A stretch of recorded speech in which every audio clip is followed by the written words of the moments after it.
second.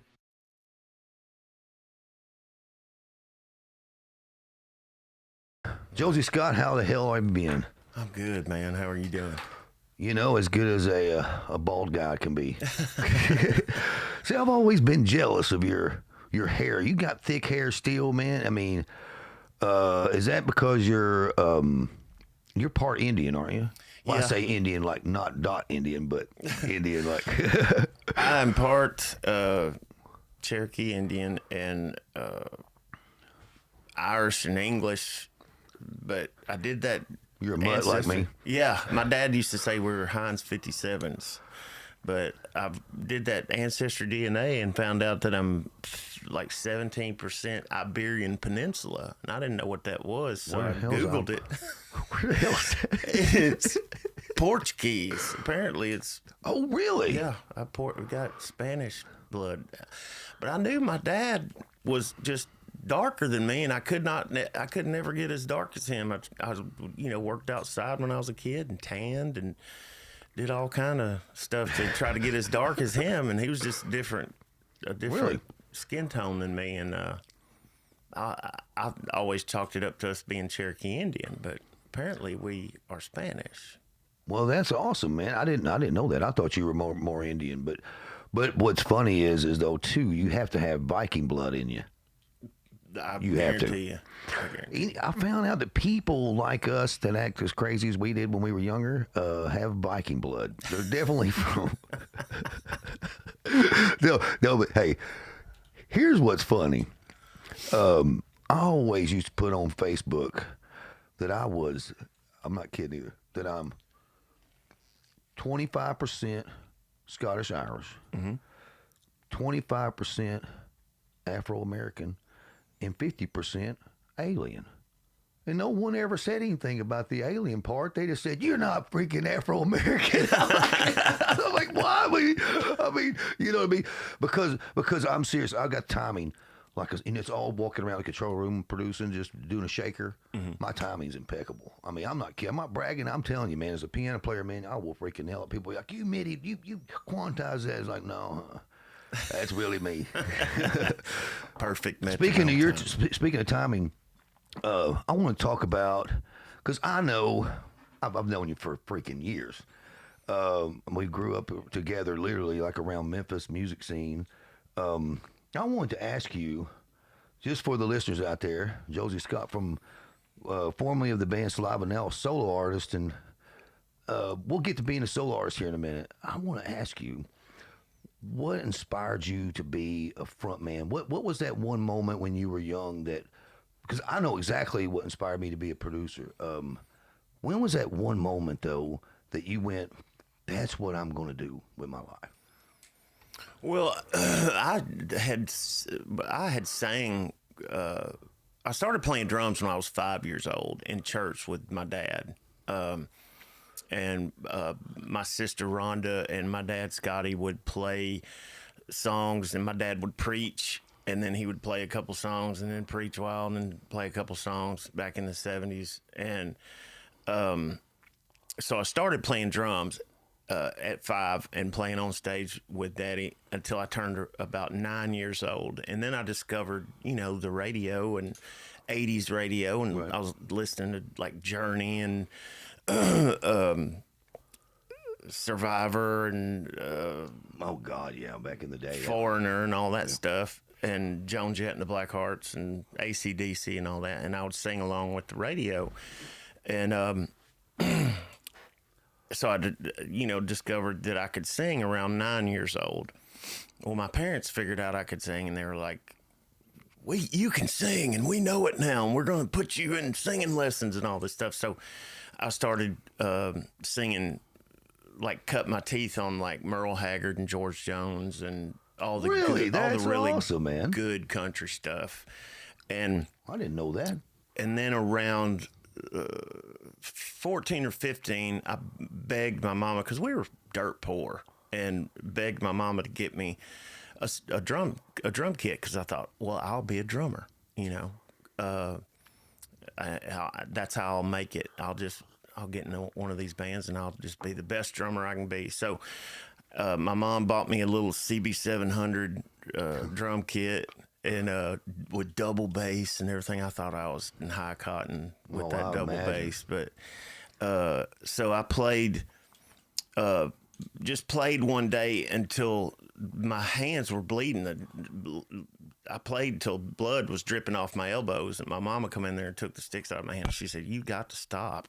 You have to stop. You're hurting yourself," because I was just so Determined. Yeah, determined. And then, I played in a couple of bands and auditioned for a couple of bands in Memphis, and got my heart broke a couple of times because I got beat out by guys that were just better drummers than I was, and rightly so, Right. And I finally, it just clicked. I think Lynch Mob came out with that song "Wicked Sensation." Oh yeah. And I was singing that song in my bedroom one night, and I was like, you know what? I can sing, damn it. What? And I looked at my hands, and my hands are all bloody and cracked and busted open. And I was like, what the hell am I doing playing drums? I can sing. I'm going to be a singer. And from that moment on, I started, playing in different bands. I played in a band for a minute in Memphis called Human Zoo. And then after that, Blackbone formed. Yep. And I was in Blackbone from 91 to 90,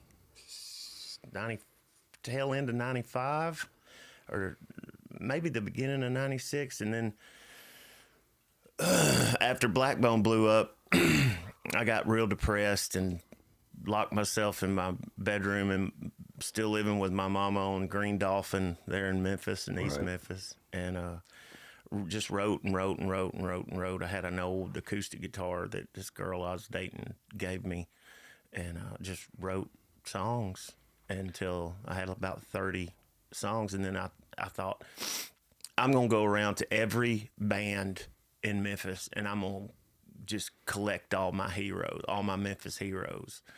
I'm going to snake them out of the bands that they're in, just unrepentantly. And that's exactly what I did. I went and found Wayne Sweeney and asked him. What a bad man. If he we were just talking about Wayne, about the Raiders game.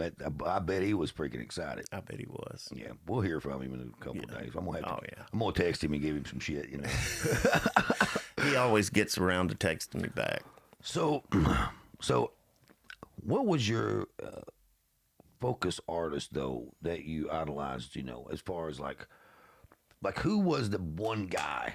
Mm-hmm. I think I know this answer, but because I've known you for years. But what was the one guy who made it where you went? That's the guy I want to be. Mm-hmm. Who was that guy? Well, the first one was my dad. I wanted. Oh wow, that's awesome. Yeah, I wanted to be. Was your dad a pastor? He was. He was a pastor of a Pentecostal church for the first 8 years of my life. And then, wow, that's freaking. Yeah. Now everything adds up to me, and I didn't know that, and I've been friends with you for years. We didn't have a TV, or I didn't lay eyes on a stereo until I was 8 or 9 years old, until they left the church. We didn't have secular music in the house. We didn't have a television, none of that stuff. So around 8 years old, I think you have told me about this, but go ahead. I'm sorry. I mean, no, that's fine. Not only did I discover music, but I discovered cable television, and HBO, and saw Dog Day Afternoon, and discovered, Al Pacino and all these amazing actors and just unbelievable movies. So this whole new world opened up, because my parents got what we called church hurt in the South. And they got sat on the front pew, and I don't know what happened. I never was told, but they got preached at and called out in front of the congregation for something. I don't know what happened. But my parents left the church pretty upset and never went back. My dad straightened up his life before he died in 1997. He died of a heart attack, and he got back into church before he passed.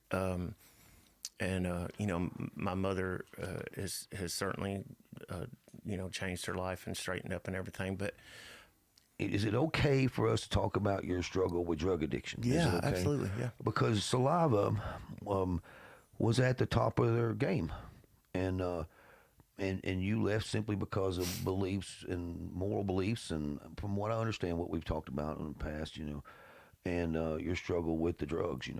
So tell us a little bit more about that, and how did you bust it? How did you finally just you disappeared for a while on all of us. Even I was, where the hell is Josey Scott at? Is that how you dealt with the drug addiction? Is that how you really transformed into who you are today? Well, like John Lennon says, you got to get off the merry-go-round, to really get a purchase on what's happening in your life. And I just got to a point where we all stayed at the party too long, and it was Right. it was time for me to go home. And my son, Justice, was, I believe 5 years old, 6 years old, 5 or 6 years old around that time. And, he was crawling into my suitcase when I was getting ready to go on the road and pulling T-shirts up over him and hiding in my suitcase, not as a joke, but because he wanted to go with me. And it just made him physically sick for me to go back on the road. And, like we talked about earlier, you can't be a circus clown and a home daddy. You can't be both. Or I couldn't be both. Maybe some guys can. I couldn't do it. And I was killing myself. And I got, I learned through rehabilitation and through my struggles with drugs and alcohol, I ruined. You can't fix a spiritual problem with a chemical one. You can't. Right. You can't chemical your way out of a spiritual problem. That is so interesting to say that. I've never looked at it that way. Right, and that's what my issue was I wasn't dealing with my spiritual issues in the correct way. I was trying to chemical my way out of the spiritual, and it wasn't working out well for me. And I got involved with this. I was going to a couple of different doctors, and I was getting all these. I was trying all kinds of antidepressants and different things to again chemical my way out. I was trying to balance your way. Yeah, I was out trying of to steer my way out of this tailspin that I was in, and I just couldn't get on the stick correctly, and I was just getting further and further out there. And I went through the last year I was in the band. I just went through a time where I was just a zombie. Like I was on like high-powered medications that I had no business being on, like Geodon and Lamictal and different things like that. And I don't even know about them, and I'm.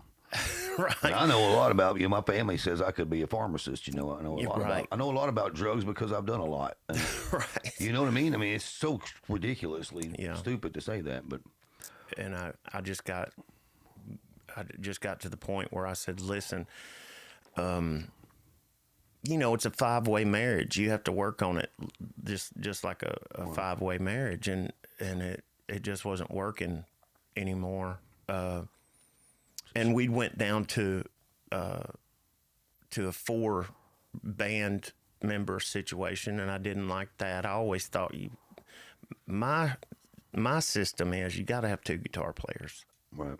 That's just the facts of the case to me. Right. And that's where the Saliva sound came from, was having 2 guitar players. You're working that stuff. Yeah, man. a rhythm and a lead, and having an amazing rhythm section, and that's where the bounce came from, that Memphis bounce as we call it. And I just didn't think that was being accomplished with 4 band members. Not to say anything about the 3 that were left. It was just not the situation that I had dreamed your of in my vision head. for the band. It wasn't my vision for the band, yeah. And that mixed with the 5-way marriage having gone, or 4-way marriage at that time going wrong, and we weren't getting along, and we had things had become really nasty, and it just wasn't the loving, kind brotherly situation that it was in the beginning. And we went through that cycle, man. That 5-year arc that bands go through. And we were all raised dirt poor, and we had hundreds of thousands of dollars thrown in our lap at one time. And what do you do with that? You know what I mean? All we knew how to do was make it rain. Oh, I know. I was one of those guys that had hundreds of $1,000s thrown at him too. Right. And you know what? I was way too young and too big of a. I'm not down in our people, which is what I call rednecks, what people up north would call rednecks, Southern people. But for me, I grew out on a farm.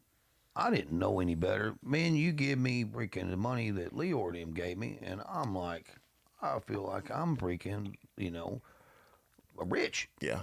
And, I guess, my manager, Michael Littman, told me that, he goes, how does it feel? What do you mean? You're a rich man. It didn't comprehend, oh, great, I can buy more drugs and and do stupid shit, It wasn't, oh, I'm going to save up to buy a house and one day find that right girl to settle down with and have a real family like I have now. You don't think about those things, do you? I mean, I didn't think about that. Well, and you have, we had people like Fred Curry from Cinderella speaking into our life and saying, boys, save your money. Let me tell you right now, you guys need to save your money and you need to be smart. He was trying to warn us right then. And we were like, okay, yep, great, got it. Thank you. You know who mine was? Who's that? Julie Greenwell. I love her. She's a great woman. She set me down in St. Louis, and when I see her again, I'm going to remind her of this because, man, I still think about it to this day. She sat down with me, and it was when Greenwell was doing their big showcase, kind of like what we did for you guys in Memphis. Remember that big show, and all those radio promoters came in, and she set me down, and she goes, Malcolm, you better start saving that money. I'm like, why? Because things could get pretty rough. Yeah. And I said, really? She goes, yeah, me and Lewis have been talking. You better start saving your money, man. Because I had a vibe from her that she thought that things wasn't going to pan out with this one. But anyway, I want to see, like, you got out of Saliva though before you wrecked your relationships for good. And that's what I think is great. You still talk to Paul. Absolutely. You went to write with him, didn't you, not long ago? I think I saw him. Yeah, he's managing a band called Silent Theory. And I went out, flew out to meet those guys and recorded a song with him and wrote just a bomb-ass rap verse for one of their songs. It's coming out not too long from now, I'm sure. And Paul's just the sweetest guy. He's sober now and really gotten his life together, and he's just a sweetheart. And he's always had a special place in my heart. And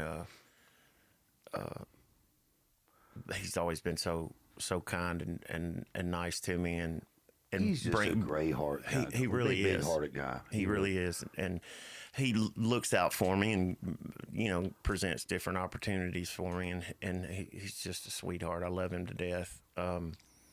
So Josey, listen, man, I wanted to ask you about the height of Saliva and when you were on top of the world. Okay, because man, okay, so let me back up here. I saw you. I went to see you, and this. I just want to tell everyone out there that this is maybe a weird way to put it, because when you see a band as me, I wasn't even a producer yet. I was just an engineer wanting to be a producer. And I saw you at Illusions. Was that what it was called? Was that place out there? I think it was so. called. You remember that Yeah. stage? Great stage too. Yeah. Remember when there was rock clubs like that, dude? That was awesome. And it was Blackbone, and y'all, you killed it. I'm talking like murdered it. You had this purple suit on, I think. Your hair was in a ponytail, and you were like, I mean, it looked like this guy's going to be a star, you know. And I have to admit, when Bob Marlette came along, I was pretty jealous because I wanted to produce your band, but I also too knew that I was so close with the band too. The guys in the band, Chris DeBaldo, that crazy son bitch. That's a crazy son bitch right there. Now, that's a crazy guy. I love him, man. But God dang, he was out there at the time too. But man, that guy, I love him. But boy, he was out there.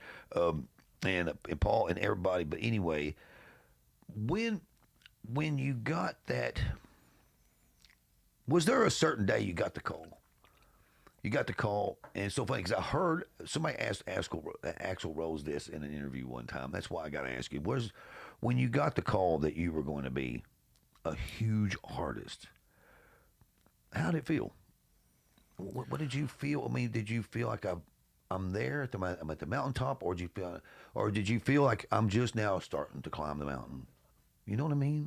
Yeah. I thought, well, you are taught your whole life that getting a record deal is the finish line, and it's actually the starting line. I know.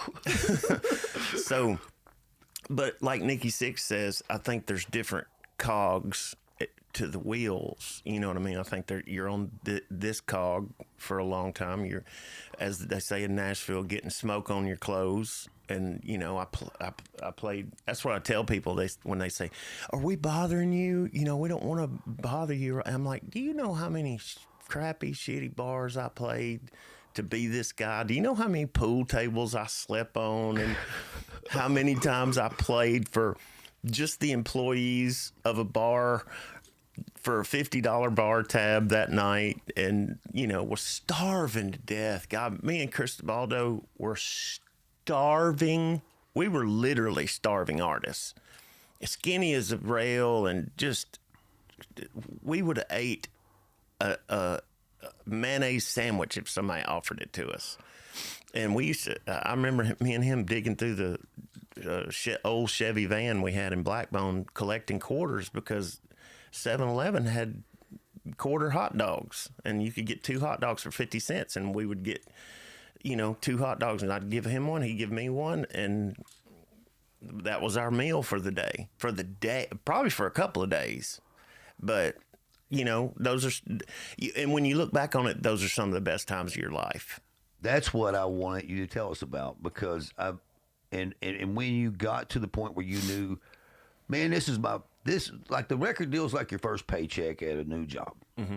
You know what I mean? It seems to me like that. And like for people out there, that these artists that are going to watch this and wonder about your journey, do you regret anything? Do you regret the struggle, or do you think it was beautiful?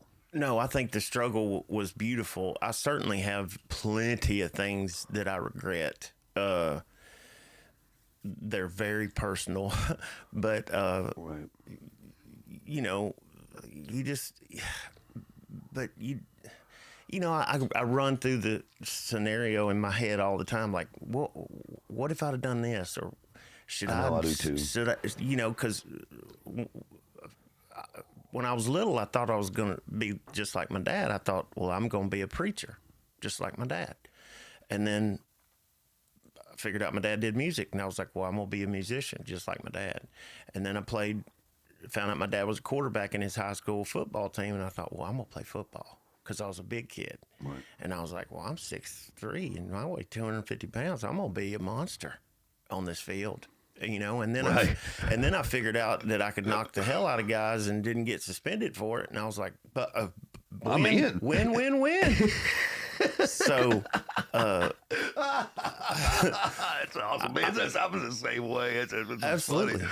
I love hitting people and getting hit. But. Yeah, and so I played football as long as I could, and finally got hurt my junior year, and that wasn't going to go the way I thought it was going to go, you know, because my 5-year plan was working out great. I was going to go to high school and play football, and then I was going to go to the University of Tennessee and be a Vol and play for the Big Orange Vols, and the scouts were already talking to my parents. I was like had like the number one amount of sacks by defensive tackle for my team, and had college scouts looking at me. I was going to go to the University of Tennessee, and it was all going to be gravy. And then I got hurt.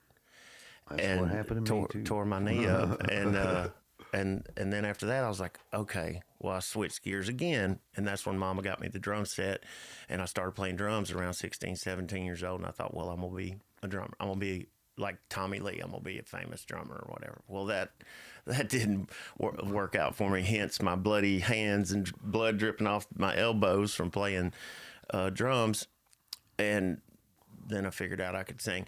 But that question you asked me about when do you know you made it or whatever, I think like we were saying earlier, the record deal is not the finish line, it's the starting line. And once I grasped that concept, I had Leor Cohen tell me, he goes, Josey, you've had your whole life to write your first record. He goes, you have 6 weeks to write your second record. What are you going to do? And I was like, wow, that's absolutely how it is. That's absolutely how it is. That's 100% true. You've had your whole life to formulate those songs and lyrically sift them like wheat and get them perfect in every way that you wanted them to be. And then you got 6 weeks to do the second one. And it better be better than what it took your whole life to write. So I took it as a challenge. I was like, challenge accepted. You know? And it worked. And it worked. So I thought, well, now I've shown that it wasn't a fluke. I've shown that it wasn't a mistake, that I didn't just luck my way into this record deal. And you prove it to yourself. You not only prove it to the public, but you prove it to yourself, because, you know, nobody loves me like me and nobody hates me like me. Like, no, I have my own insecurities just like anybody else. And I think I had to prove to myself, can you do it again? You know, do you have another one in you? And luckily, we were able to show that we had another one in us. And then the next couple of records, I think I was passionately hooked into, you know, and wanted to do a great job. But then the party starts to get crazy. You know what I mean? That you discover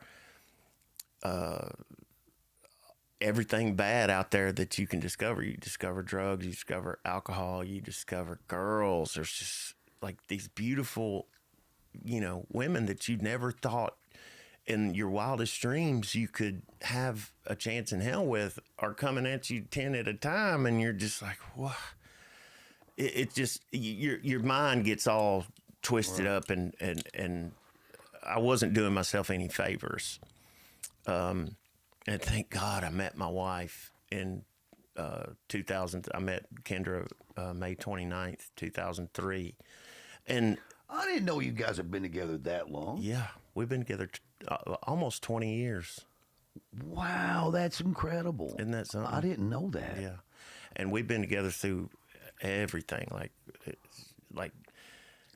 I say thank God that I met her, and I absolutely mean that. But I was still in the weeds of my life. Like, I was, no pun intended, I was, you know, really in the weeds. I was, still lost in the woods. Just lost, dude. Lost. That's one of my favorite songs. And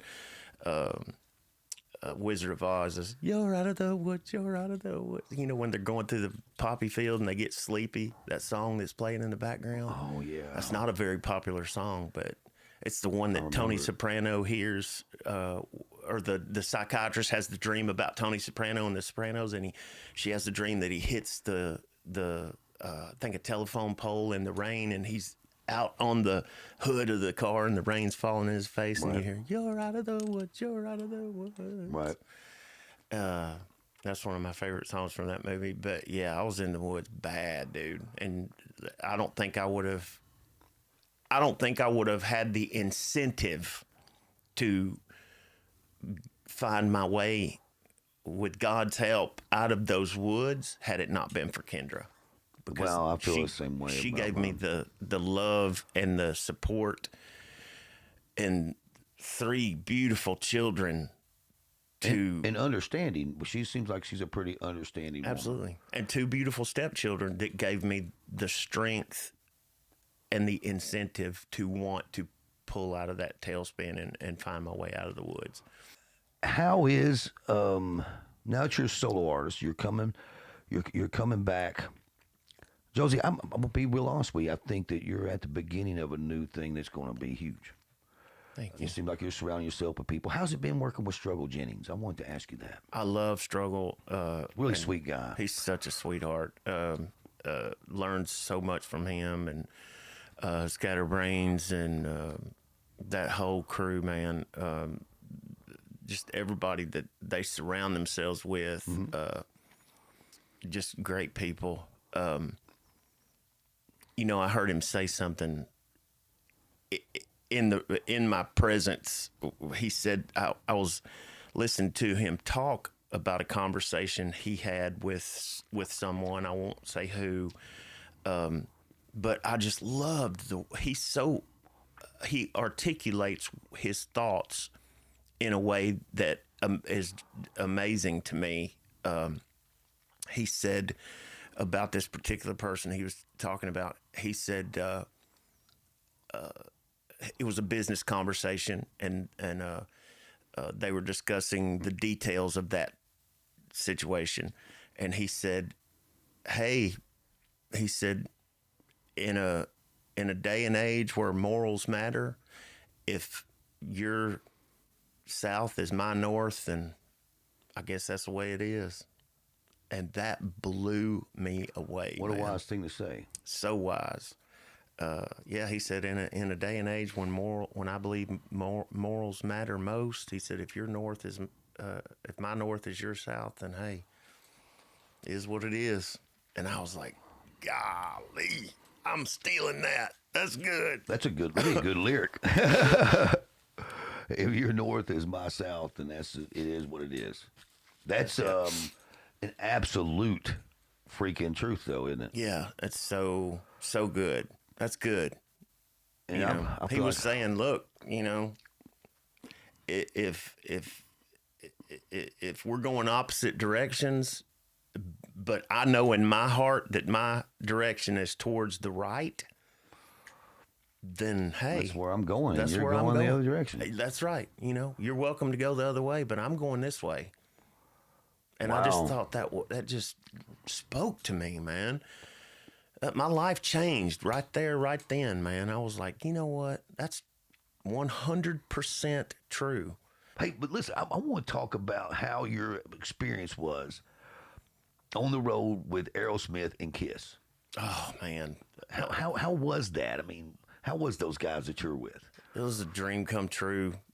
You know, we were asked about that tour when we were, you know, coming up in the world, and they said, hey, there's going to be a tour with Kiss and Aerosmith, and you guys have been asked, you know, if you want to put your name in the hat. And we were like, yes, of course. We were like, I think we were from the jump, we were like, it's obviously not going to happen because I probably have a better chance of winning the freaking lottery than I do getting on that tour. But sure, we'll put our name in the hat. And then after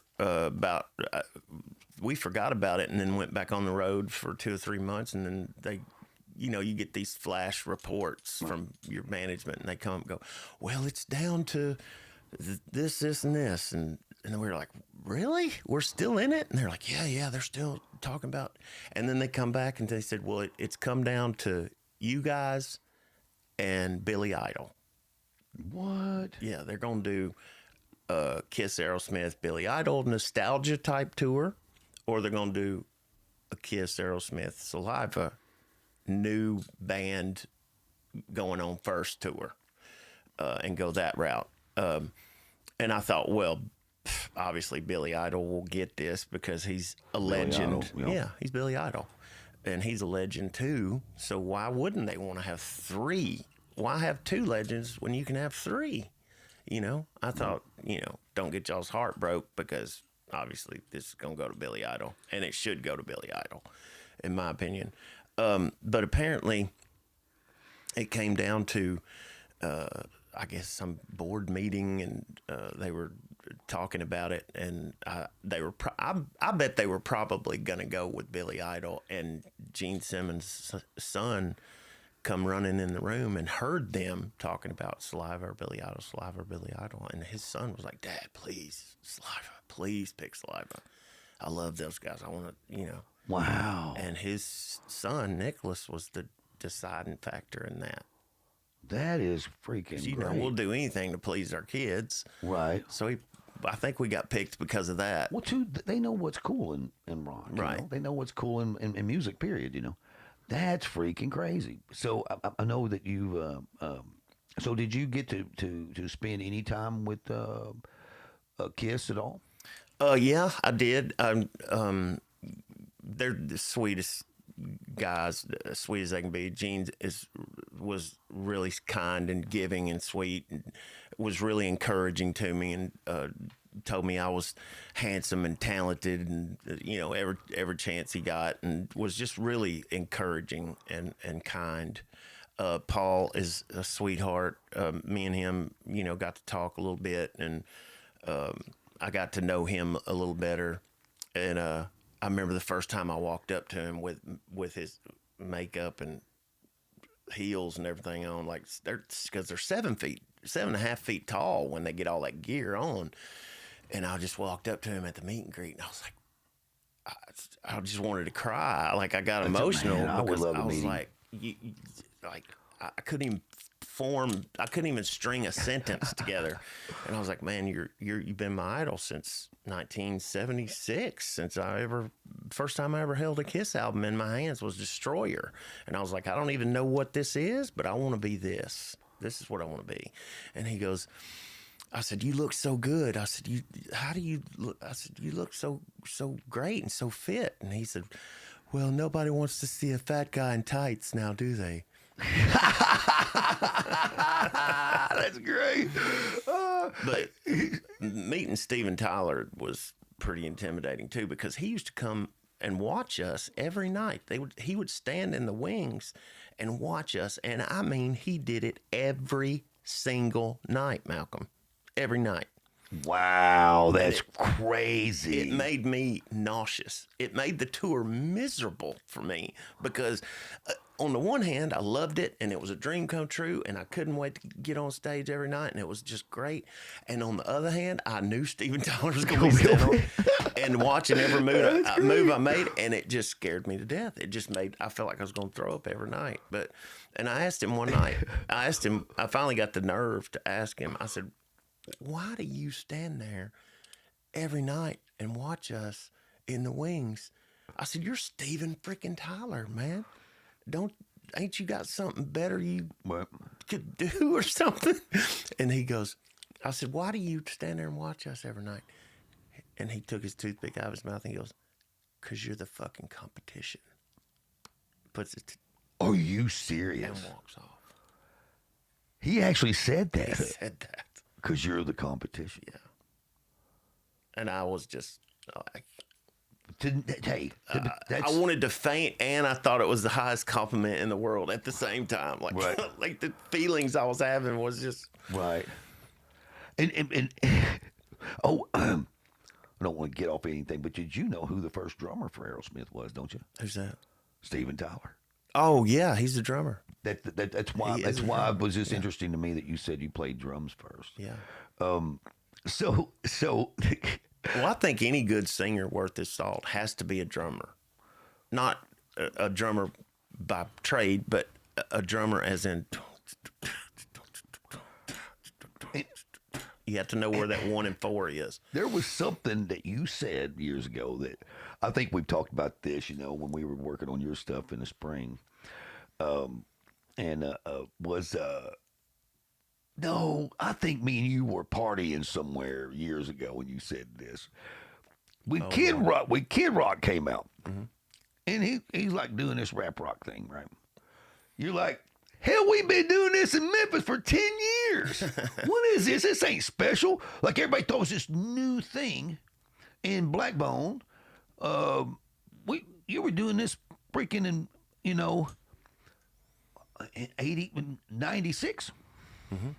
96 was that when Blackbone was around 95, 96, 97? Because I was working 91 to 95 was the Black okay, Bone so it was era. early. Oh, because you know why? I say that man, we're getting old, ain't we? We are. Because the reason why I say that is because I was working on Collective Soul in '92 at the height of the Blackbone. When I say y'all were becoming a huge band in Memphis, I mean, and if everybody don't know who Blackbone was, that was the one that Josey was in before Saliva. Was there a cross there? Was there any other? But wasn't a band between there? Was it? Went from Blackbone to Saliva, wasn't it? No, the Blackbone broke up, and me and DeBaldo were a package deal, and Right. we if you got one, you got the other one. But we sought out Wayne Sweeney and Dave Novotny, and Todd Poole was the original drummer. And Slavin, amazing songwriter, helped us write, like Your Disease and Cellophane and all those songs. Great first record, and then once he had his wreck and left the band, I sought out Paul Crosby. I wanted him, and he was married to a friend of mine, Lindy Sue, at the time. I got to see her. Yeah, Me and the wife saw her. she's so sweet and such a sweetheart, just a kind, loving, gentle angel. And I remember going to beg her. I said, I know you want him to quit the music industry, and he was going to go do heat and air, and he's making a lot of money doing heat and air. And I said, if you will please just let me borrow him for a year. I said, if I don't get him a deal, you can slap me in the face and y'all can go about your lives and you can have him back. I said, but just give me a year. And she said, if it was anybody else, I wouldn't allow this to happen. She said, but because it's you, I'll allow this to happen. And I said, thank you. And so from that moment on, we had a wonderful friendship relationship together. So I wanted to ask you. I got a shit ton to ask you. I'm sorry. I'm hitting you with one thing after another. No, it's fine. How do you feel about where you're at and where you're going now? I mean, do you like the Josey Scott? We all know the like the Spider-Man. When that thing blew up. I want how is it like? I mean, you're on a golf game, which I think is great. Somebody told me you were on a golf game one time. I'm like, what? You're on a golf game with Tiger Woods. Right. So I'm going to be Josey Scott. You can be Tiger Woods, and you can play golf on, was it PGA? Yeah. I don't know why I think it's it so is. funny because you got your long hair and you're out there freaking. I laughed when I saw it today. It's great, man. How do you feel like where you're at now? I mean, I know you're it's so funny because I told Tiffany last night, if you don't know who Josey Scott is, then you're just not a rock and roll fan. And that's just really the bottom line. I appreciate that. Thank you. How do you feel about where you're going? I feel really good about it because I was able to be blessed with 2 little girls, and I'm, raising my kids, and I've got to spend some good quality time with them over the past 10 years, and I'm at a good point now where I believe I can go and do some shows and be able to come home and not be out there for months at a time. Like back in the day, you were out there for just months and months and months and months, and then you come home and go back out for months and months. It's not really like that anymore. It's more of like a weekend warrior sort of thing where you go out and you tour like Thursday through Sunday or Monday, and then you're back home. I can handle that. You know, I'm not away from my son and the girls and my wife for longer periods of time, and I feel like I'm at a more. I have more of a story to tell because I've lived longer, obviously, and I'm at a point where I'm reflective, where I'm looking back, and the stuff I'm writing now is more autobiographical, I guess. You know, telling my life story, and you know, I'm writing a book to go along with. Oh, you are with said music or whatever, and it just all, you know, it's funny how God works things out, but I want it to all fit together, you know, the music and so musically, I know you've been doing a lot of recording with Struggle now, and me and you did Brock stuff in the spring. Do you feel that you're going toward the hip hop thing more, or not? I call it rock hop. Are you going more toward that? Is that where your direction's going musically? I mean, do you feel? It's got a country feel to it too. That's what I told somebody. I thought you were kind of going in that direction, but I didn't know for sure. Well, that it's like going full circle or coming full circle, however they say it. You know, because I started out singing country music with my dad. And that's, like I said earlier, that's kind of what I cut my teeth on, was like George Jones and Merle Haggard and Johnny Cash and all that stuff, even George Strait and Alan Jackson and stuff like that through the years. I've just always loved that old, you know, Waylon Jennings and Willie Nelson and the whole outlaw movement, Chris Christopherson, and what a great writer! What a great artist! I mean, just a great. The lyrics to "Sunday Morning Coming Down" are just flawless. That's ridiculous, man. Just flawless. So that, I think, discovering that honesty, discovering the earnestness of country music and blending that with rock hop, as you call it, is the new thing that I'm trying to accomplish. And it's a whole other direction, because you have two choices. You can cover your old stuff and you can be that guy for the highlight of your twilight, is what me and Kendra call it. Or you can blaze a new trail. Evolve. Right. You can evolve. Exactly. And I'm choosing to evolve. That's freaking badass, man. I mean, Thanks. I have to say, the stuff that we did, I love what we did. The Evil Knievel.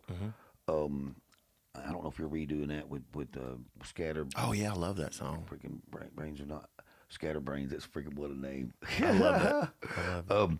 And so I guess what I'm saying is like, you know, what I'm asking is, though, as an artist live, are you going to transform what you're doing now as an artist, like what you're creating now, into the show that you're doing? With yeah. Okay. Yeah. I think that's awesome. And your band will adjust. How is the new band? It's going really well. I have a wonderful guy that's he tour manages, but he's a musical director, and he is from the country music arena or whatever. So he knows where I'm going and how I'm trying to get there, and he knows how to incorporate electronic end of this and with the acoustic instrument end of this. Right. He knows how to blend those two worlds, because Okay. that's a little out of my wheelhouse, because It's a little out I'm of not mine a too. techie. Right. It's a little out of mine too, and it's funny. I did a song with Nappy Roots and Brian Fox a couple years ago, and, and I listened to it. It sounded like a rock producer did it. So me as a producer, I'm evolving big time. But also too, though, I'm going back to my roots too, and I think where you're going is back to your roots. Absolutely. Yeah, I do. I feel like that's where I think if you remastered or remixed some of those Black Bone records, man, you'd have some hit freaking songs. I know you would. So I want to ask you and talk to you a little bit about something else that I ask everybody this. I know it's kind of crazy, but I want to know what you really feel, because we talked on the way from the hotel a while ago about how I felt about the new music and the new music business. I want to know what you think about the new rock bands that are out, that are faceless. Because here's the thing, with Saliva, the first thing you thought of was the frontman Josey Scott. You were the epitome. What everybody looked at as a rock star is what you looked like, what you sounded like, what you moved like, what you wrote like, your attitude, the image, all that stuff. How do you feel about these faceless bands that no one knows who the lead singer is? No one knows even who they are as people, or those guys aren't getting TV. What do you call it? They're not on TV as actors and stuff like you were. I mean, what do you feel about this era? I mean, do you think it's a bad thing? Do you think it's something that's going to end soon? I mean, how do you feel about it? Well, this all will end.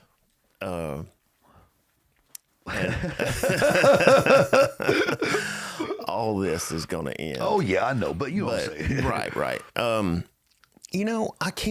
I can't really speak for bands today. They have their trail and their vision and their truth and what they're trying to accomplish. I think it's all art, but like you said, I think that, quote unquote, stars or whatever you want to call it, or entities, are few and far between. There's a few out there that are, obviously recognizable and have accomplished a lot in their field, and I have respect for each of them. At the end of the day, if it makes you happy and you're not hurting anybody else, like you said earlier, then go with God, do your thing. You know what I mean? But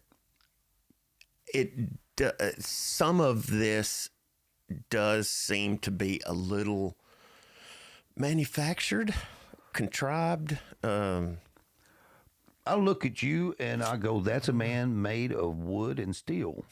I look at these other artists and I go, that's a artist made of plastic. Right. Now that sounds pretty cruel. That sounds pretty hard, but I don't give a damn because it's just the truth. Look, man, when you can take your band and you can go in a studio with your band and play your record, like this last band I just recorded, Fever Slip, when you can do that, you're a real band. And that's my opinion. And I think my opinion is these artists that are, some of these octane bands are destroying what we built. And I have a problem with that. Mm-hmm. And I challenge any of you to come on my podcast and talk to me about it. And, everybody can go, oh, he interviews older stars or whatever. No, my podcast it has real stars on it. Real rock stars, real people music. Not just that. I got a Bigfoot hunter coming on this week. It's going to be killer, dude. Nice. It's going to be killer. But anyway, But do you feel like these bands are flooding the market and hurting what we built? I feel like they are. Do you feel that way, or do you think that they just do their artist thing? But what's being an artist anymore if you don't record your own stuff? Right. You have to ask yourself, is that real? Right. You know, it's kind of like, this is the way I put it to somebody the other day. It's kind of like having a wife that doesn't do the nasty with you. And you do the you know what I'm saying? It's like, Right. that's the whole point is you get together and freaking make love, and making music is making love, you know? It's like, but it's not sexual. It's making love though. And I don't understand how they I don't understand how they comprehend it the way we do, you know? Hey, look, this is my band. Well, that sounds like drum programming and some dang guitar programming. That's not a band. But now when you hear a singer like that, Faceless, freaking Sammy, He's incredible, yeah. oh my God, like, well, you know, 1 in a million, like you are. And because Thank you. 1 in a million. And like, when you hear your voice, you know who it is. Thank you. No doubt that's Josey Scott. How many times have you heard that lately? It's like it's so far between. Do you feel like technology has hurt music, or do you think it's helped music? Well, I think it's, as always, it's a combo platter. Right. I think for people Billie Eilish and her brother, who is a stone cold genius. Right. I think it's been a hell of a springboard. It's been just a hell of a platform for them to show the world what they're capable of doing. Now, for others, not so much. You know what I mean? Right. Because, you know, you remember back when we were kids and you would make a tape of a song and then you would record it you'd put it in your tape deck and you'd bounce it down to another tape for your buddy. Right. And then you'd make another tape of that tape. And then the more you bounced it, it became thin and sort of lifeless and soulless, almost like it was just too thin to be great, like it was when the first time you recorded it. I think that's kind of the case. I think, you know, obviously the original art form, like Billie Eilish and her brother are doing, is the real 100. Deal. Yes, the 100% uncut dope. It is the good. Right. And you know, but like Bruno Mars, stuff that. like Bruno Mars is doing is just one. I mean, just you know, I used to sit on the bus and wonder who's going to be, you know, when James Brown dies, who's going to be the new James Brown? When Madonna dies, who's going to be the new Madonna? Who's going to be the next Elvis? Or you know, who is, like George Jones said, who's going to fill their shoes? Who's going to fill these people's shoes? Because somebody is going to step up and do it, but who is it going to be? Well, to see these different artists emerge, like Billie Eilish and like Bruno Mars and Sia and Rihanna, and these just stone cold genius, like the whole package, looks, voice, stage presence, show, absolute undeniable hit after hit after hit after hit. I mean, just nuclear weapon, like nuclear bombs falling out of the sky, just one right after the other. Yeah. Because at the end of the day, and me and you've had this conversation before, at the end of the day, when we all put our head on the pillow at night, it is all about the song. The song. That's the all song. it is. It's got to be a great song. People don't remember when I tell them, hey, I'm Josey Scott. They glaze over. And I say, I was the lead singer of Saliva. They still glaze over.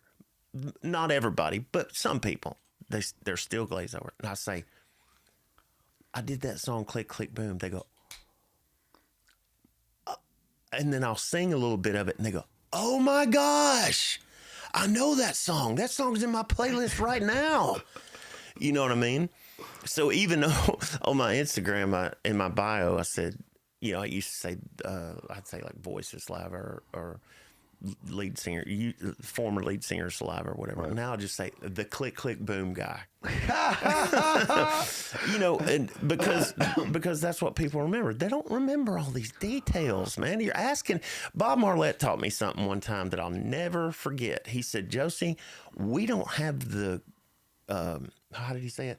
We don't have the luxury of explaining ourselves to the audience." That's the truth. That's true. We don't have the luxury to stop everything, like that sound of you heard in 80s movies when somebody'd walk in the bar and the jukebox would go, and everybody would turn around and look. We don't have the opportunity to stop the music and go, "Hey, public service announcement. I just wanted to stop everything and go, hey, I'm Josey Scott. I used to be the lead singer of Saliva. I've been through a lot.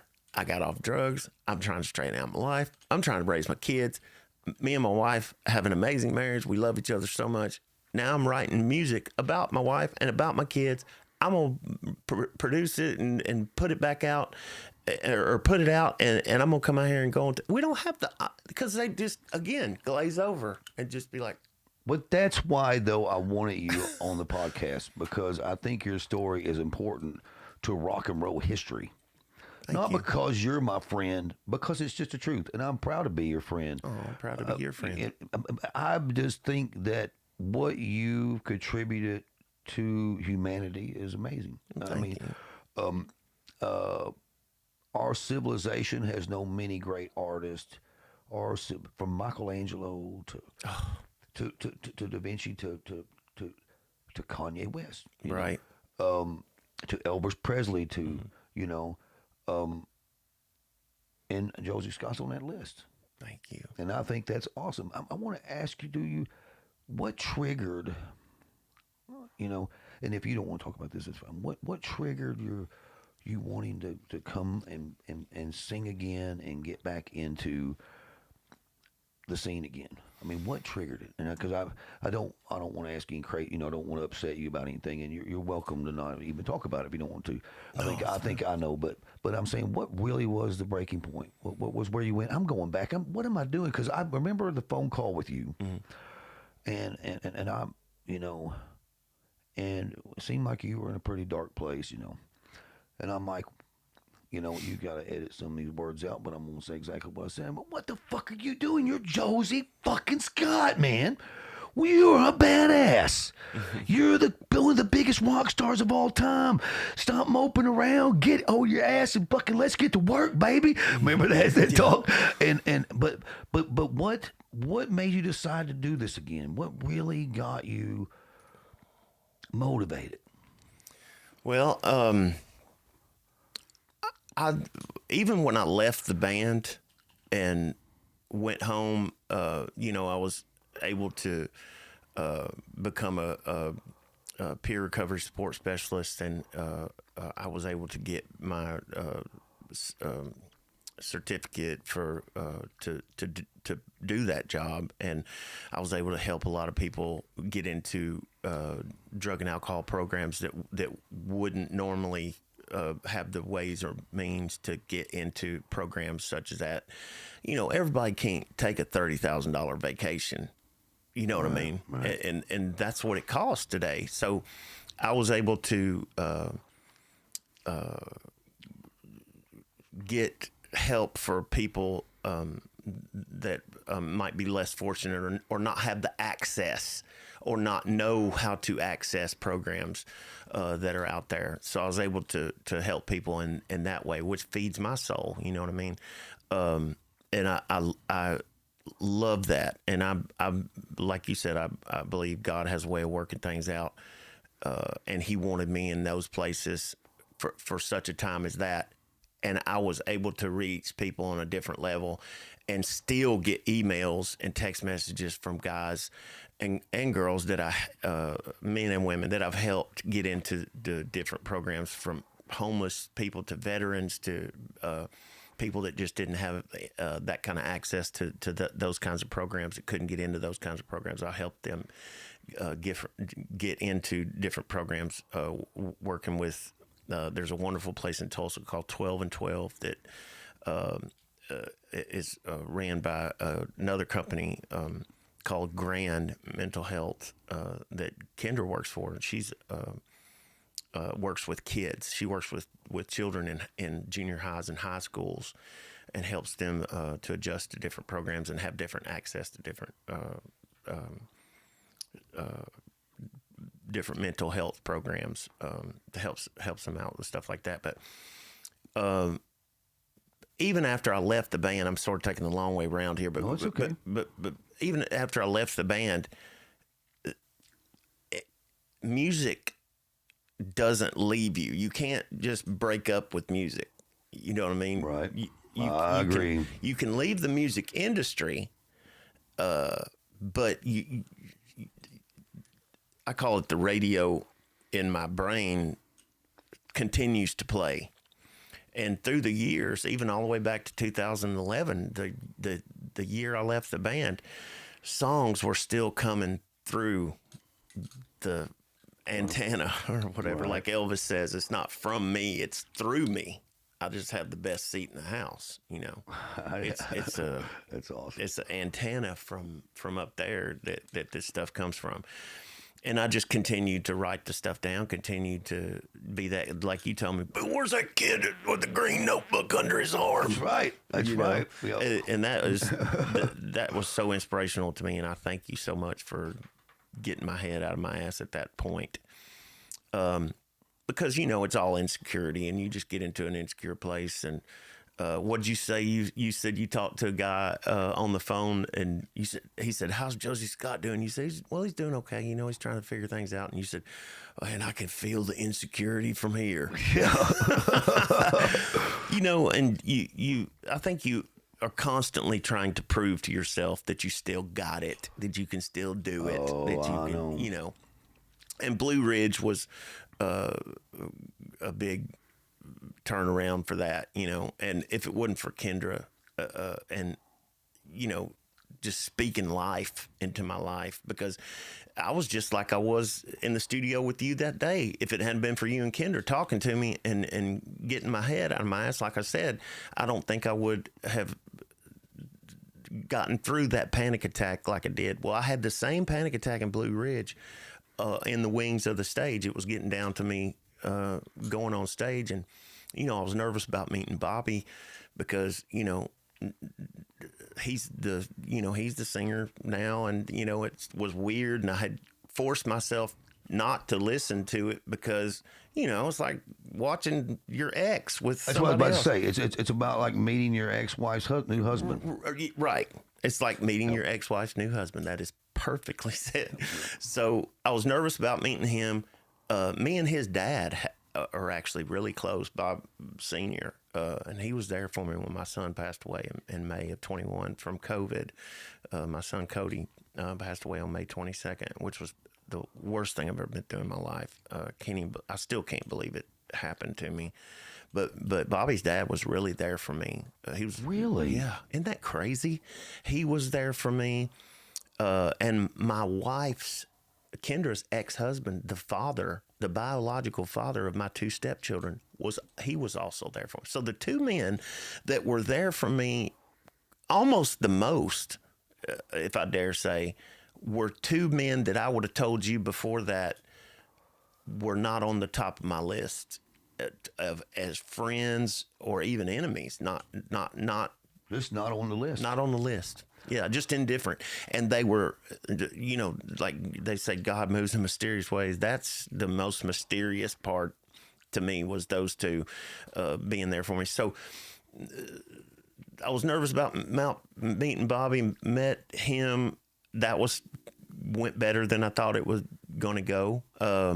He was a sweetheart, and everything was all good. And there's a wonderful picture of me and him embracing. And I sent it to Bobby Sr., and I was like, see, I told you, father to father, I'm going to take care of your boy. Because he was nervous about me meeting Bobby and how that was going to go. So it's like we were going to have a gang fight at the OK Corral. But but we got But it along went good. great. It It went- went well. We became friends. We talk all the time now. He sends me music, and we text back and forth like old friends now. And like I said, got real close with his daddy. But the life-changing moment for me was I turned around to my wife, and I'm like a cat in a box when I get afraid. I don't know which way to turn, and I don't know what to do. I'm like Ricky Bobby. I don't know what to do with my hands. Like I just lose all purchase on what's happening, and it's mental. It's my mental health. You know, I'll go into a tailspin and I'll just have a panic attack, and so I'm having that panic attack, and I look into my beautiful wife's eyes, and she said, "I need you to stop. I need you to take a deep breath, and I need you to look at me." I get emotional. It's okay. And she said, "Look at me." And I look at her, and she held my hands, and there was, 100,000 people around us, and she looks at me, and she said, "I need you to look at me." And I look at her, and she says, "You belong here. You belong here." That's awesome, man. And, I had never thought about it. Like, I'd never, the person that you love sees things different than you see them because they have a different point of view than you do. And, she looked at me and she said, "I need you to know that. I need you to know that you can forget about all of this around you. You belong here." That's what I mean. Listen, but that people that do love you, Josey. I mean, like me, for instance. That's what I was telling you that one day, dude. I mean, the world changed. You changed music. You conquered all those dreams when we were in Memphis, man. We both got our dreams. You more than me, I feel, because, well, man, depends on what your dream is. Right. My dream was producing records for a living and having a beautiful wife and beautiful kids, and I got all that. So my dreams come true. And the podcast is a dream of mine. Sitting here talking to you is a dream come true, because people, I think, would really need to hear your story. Then I wanted to ask you, and we can cut this out if you don't want it, but do you feel like losing Cody was why you got back into singing? Well, no, because Or do you think that's inspired you? I mean, it definitely has inspired me, because we were trying to put the possible Saliva reunion together around that time. And, we were kind of going back and forth about that, and we didn't know if that was going to work out. And we were just, trying to figure out the logistics of that. But I was, encouraged, and, I was at least going to do another round of a Saliva reunion. I thought was going to, I was going to go out there and, make some retirement money, and that was going to be about the size of it. Well, when that didn't work out or come to fruition, I, started thinking, well, maybe I can record a solo record and, go do like a small tour of the major cities or something like that. I was just spitballing different things. And, then Cody got sick, and, 12 days later, he's gone, that's just so ridiculously crazy to me. I know. And he was coming to visit. He was waiting on his days off. He worked at FedEx, and he was had been waiting. We'd both been waiting on his vacation to hit so he could come down there to Tulsa and spend the week with us, or 2 weeks with us, with his girlfriend. And he said, "Dad, I'm not going to be able to make it, because I just tested positive for COVID." And I said, "Well, just come on down, and we'll stick you in the back bedroom, and we'll bring you chicken soup and orange juice, and we'll set you up with a big old flat screen TV or whatever you want, and we'll just wait on you hand and foot, and we'll get you better. You know what I mean? And he said, no. He said, my girlfriend's got it too, and I just would rather stay here and wait it out. And I was like, well, okay, but we'd love to. You're welcome to come on. We got a nice house, and we'll put you up in the upstairs bedroom, and take good care of you. And he said, no, I think I just want to stay here with my girlfriend, Dad. And I said, well, that's fine. I understand that. And the next couple of days, he just did not feel good. He was running a really high fever. He was really nauseous and just sick, just really, really sick, and flu-like sick. And then the not too long after that, he's like, Dad, I feel like I can't catch my breath. I just don't feel right. He said, what do you think I should do? I said, well, just monitor it and take you some Tylenol and ibuprofen, and try to get your fever down, and have your girlfriend, make sure she keeps an eye on you. I know you guys are both sick, but and the next day, he was feeling even worse. Again, having trouble breathing. He was coughing now. They went to the Walgreens and got an oxygen counter, blood ox level thing for his finger, and his oxygen was like 85, 86, like it was way down. And it's normally supposed to be from like 94, 92 at the lowest, up to 100 is the range that it's supposed to be in. He was down to 85, 84, down in there. And so he goes to the hospital, and they immediately admit him. Don't admit his girlfriend, because she's basically just got a head cold, got the sniffles, and he's having trouble breathing. They put a CPAP machine on him. They were force feeding him oxygen. I don't really know how that works, but they, had it's the closest you can be to being force fed oxygen without being intubated, basically.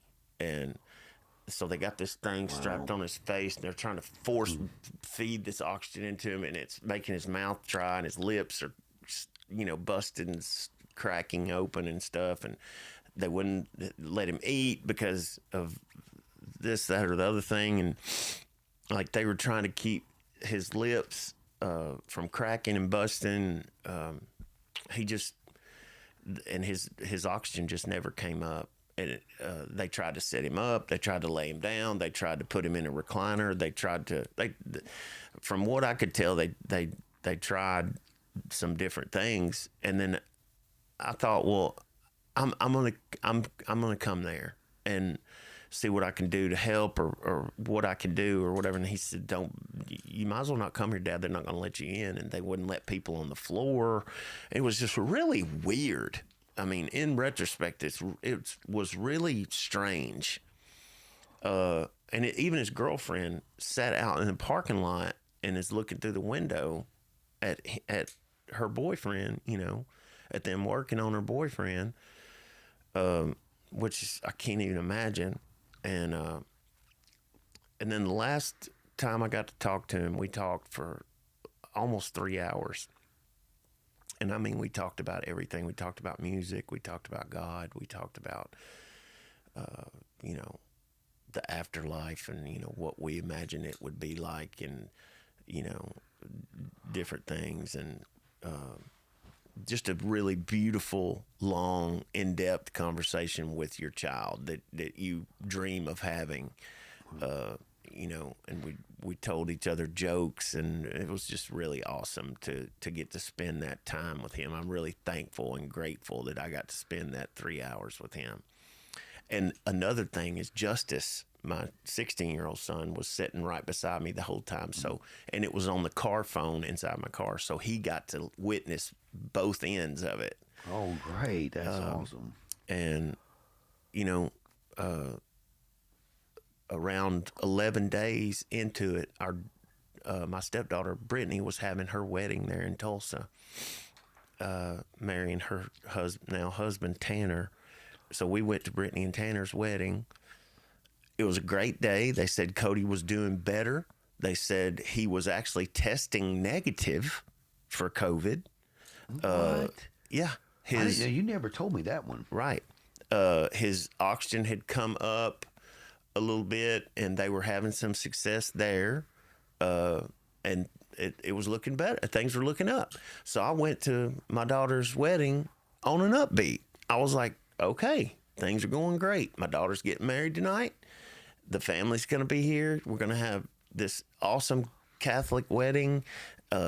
They had this cool service where they did it in Latin. You know, they did it in the old Latin language. Oh, wow. And so like it was 100%. I'm telling you, Vikings. I'm telling you, Vikings. So 100% authentic, amazing Catholic wedding ceremony. I've never seen anything like this before in my life. It was so spiritual, like it was overwhelming, dude. So have this beautiful wedding ceremony in this beautiful, gorgeous church. Everything's on an upbeat. We go to the reception downstairs with the family. I sat down and I was like, I'm going to eat some really great food. I'm going to have I'm going to have a glass of wine with the priest here, and we're just going to have a big time. And I felt like I could exhale and let my hair down a little bit and just decompress, because it had really been a rough week. And then I'm sitting there, and as soon as I said, okay, I sat down, set the glass of wine down, and my phone is going boom, boom, boom, boom, boom, boom, boom. And I was like, what is happening? And it was Cody's girlfriend is just blowing my phone up back to back to back to back. And I'm like, oh my God. Okay, so I answered the phone, and she's screaming. I couldn't make out what she's saying. And I'm like, sweetheart, you're going to have to calm down and tell me what's happening. Please tell me what's happening. And she said they had to intubate him, and his heart stopped. And I said, I couldn't even imagine. I'm yeah, so sorry. like, man. And so I said, okay, I'm coming there. So I left the wedding, and I'm driving down the highway like 100 miles an hour, and Kendra calls me, and I knew right then. I answered the phone, and she's screaming, and I said, you know, I don't know how I got that car back to that church, because I didn't know where the church was. I'd never been there before in my life. My son is dying, and I turned that car around and went directly back to that church. I don't know how in the world I got back there. I don't remember it. I really don't. I remember punching the roof of my car and screaming. And I got back, and I was walking through the parking lot, and my wife is standing there, and she's screaming, and she's on the ground, and I fell to my knees, and the priest that preached the wedding came out, and he was leaving, and he walked over to me, and he was asking everybody, what's happening? What's going on? And he said, this man just found out, the stepfather of the bride just found out that his son in Memphis has just died of COVID. So he stopped what he was doing and came over and wrapped a rosary around my hand and was holding my hands and praying over me the whole time. And I was holding on to I was on the ground, but I was holding on to someone's legs, and they were holding on to me. And I look up, and it's Brian, my wife's first husband, the father of my 2 stepchildren, who's like we said earlier, the last person you would think was going to be there for me in the situation like that. And he was there for me 100% and was there the whole time. And the priest prayed the most beautiful prayer over me, and he ended up giving me the rosary that he had wrapped around my hand, and now I can't even look at pictures from my daughter's wedding because of the memories of that. Yeah, it automatically takes me back to losing him. And well, thank you for sharing the story, because I mean, I know people love you and they want to know, man, what's happened. At the end of it all, I'm proud of the man that Cody was and is and became, and he packed a lot of life into 29 years. He really did. Right. And he was so good. He really was a good baby. He was a good boy, and he was an amazing man. I have no regrets or doubt about his life.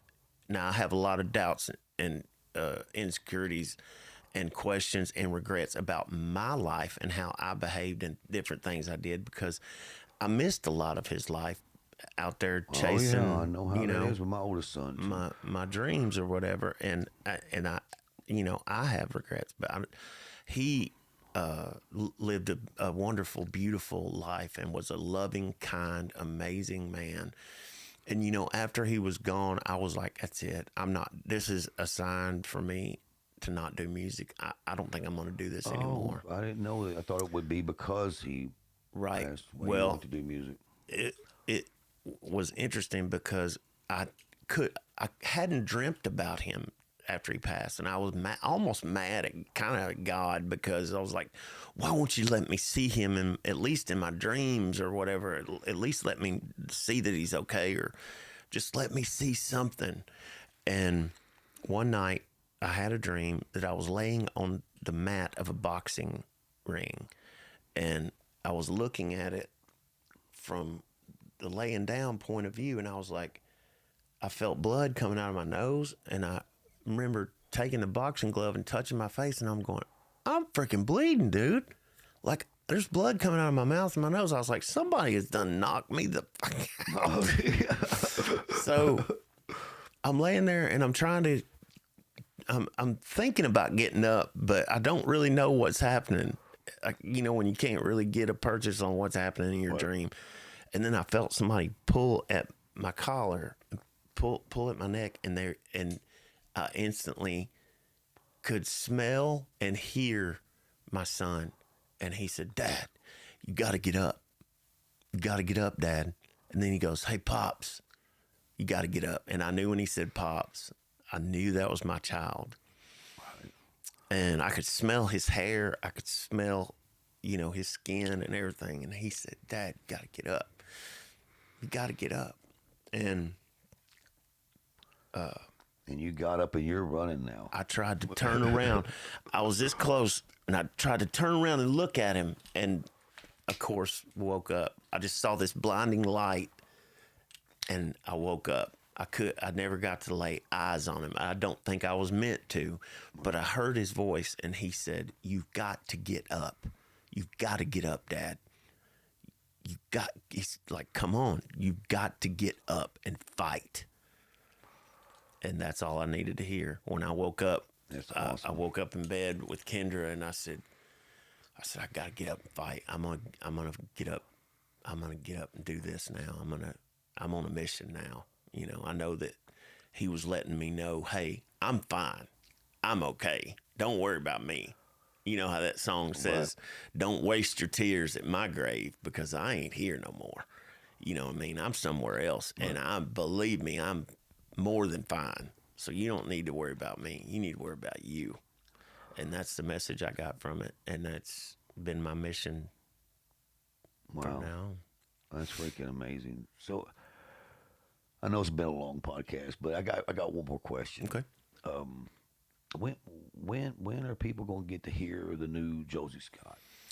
Well, I'm finishing up some songs now, and I'm gonna hopefully get this out in the next 2 or 3 months. Okay. Early 2023. I'm planning on getting some new music out. And have you signed a new record deal? I have not. I didn't know that. That's one of the questions I wanted to ask you, and I didn't know. You know, I talked to some pretty big swinging. You know what? This is a whole new game. It's a whole new ball game. Like, it's not the old board game, and the pieces everything's different now. So I'm trying to learn how the new game is played and all that, and so I can have the most maximum impact and reach the most people, because that's what it is. At the end of the day, that's what it's about, is reaching people with the healing power of music. Because the most popular thing I hear from anybody is, man, your music really helped me get through a rough time in my life. Yeah, you helped a lot. So my mission is to reach people with the healing power of music, as many as I can, as often as I can. That's awesome, man. Red Alert is helping me do that, and Wes Hoffman's helping me do that. David Montgomery's doing a great job of musical direction and helping me get the band together and get that all sussed out. And I'm doing a show in Tulsa coming up at the right here at the beginning of January there in Tulsa, and I'm really excited about that. So check out joseyscottrocks.com, and Josey Scott Rocks is my TikTok and my Facebook and Instagram and YouTube and all that. My last and final question. Okay. When Elon Musk, when he colonizes Mars, do you feel that they're going to be playing Click, Click, Boom all the way there? I hope so. They're going to be playing Click, Click. Think about that. You're going to be an interplanetary star. That's awesome. I'd love You to hear can't beat that, dude. You're like, can't. Hey, who would have thought, man, that God would give us the opportunity to even say those words? I know. It's incredible if you think really about it. It's like they're going to be playing your stuff and stuff I recorded on another planet one day soon. That's good stuff. So do you believe in aliens? I do. I think that they're fallen angels. That's what I think, too. I'm one of those guys. I think that, when Lucifer was thrown out of heaven, he went with like a third of the angels in heaven, it says. And I think the fallen angels are what we see as aliens. I think they're real. I think they're real fallen angels. I think that's what the Bible describes as the 200 watchers. Yeah. But is the watchers different than the fallen angels? I think the watchers are different. I think the watchers are good. Yeah. I think there's probably several different layers of good angels, and there's probably several different layers of fallen angels. Do you think that maybe the angels are among us partying? That's a good question. Absolutely. I think so too. Because there's been some really great good ones, and there's been some bad ones too. Oh my God, yeah. Anyway, thank you so much for coming, Yeah, man. man. Dude, Thank it you has for been having me. it's been awesome. So you came so far, man, and I really appreciate it, man. Thank you for having me. I love you so much. I love you too, man. And let's go get some lunch. Let's do it. Let's do it.